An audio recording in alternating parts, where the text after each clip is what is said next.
Mr. Speaker, the rising cost of living is hitting Manitoba families hard. This year alone, gas prices for home heating went up 30%. Fuel for our cars went up a staggering 40%. The average national home price, we found out today, is now $750,000. And next year, Canadian families will be paying an additional $1,000 on their annual grocery bill. And none of this was really addressed in yesterday's important fiscal update, Mr. Speaker. So what's it going to take for these Liberals to realize the cost of living crisis Canadians face? Will they have to lose their homes, or just the Prime Minister losing his? The Right Honourable Prime Minister.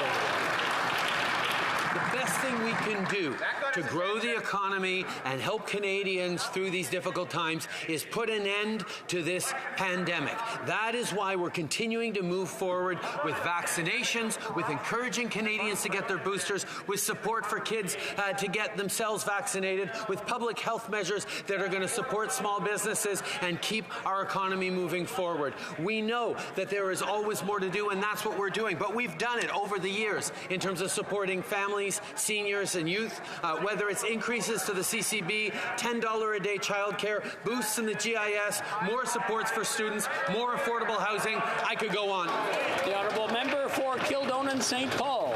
You know, Mr. Speaker, the Prime Minister can make all the excuses he wants, but the fact remains that he spent more money than all of his predecessors combined, and yet his record is declining investment and competitiveness, a lackluster economic growth record, record inflation, and housing prices that are taking away the dreams from half of Canadians' young people who may never own a home, Mr. Speaker. And to top it off, the Prime Minister is raising taxes on Canadians January 1st.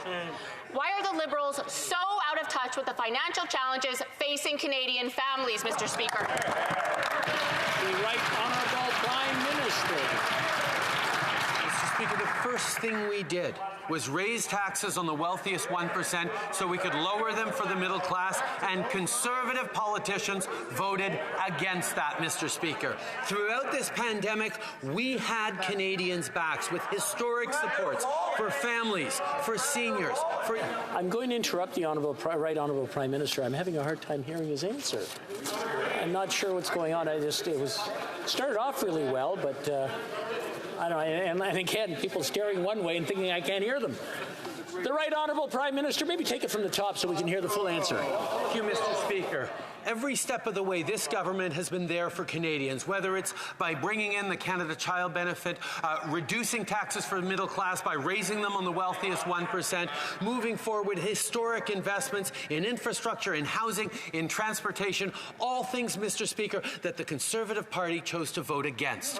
When we put forward a historic housing plan to support Canadians through a number of billions of dollars worth of initiatives, they put forward a plan to give tax breaks to wealthy landlords selling their buildings. That's not how you support Canadians, Mr. Speaker. This government is doing that.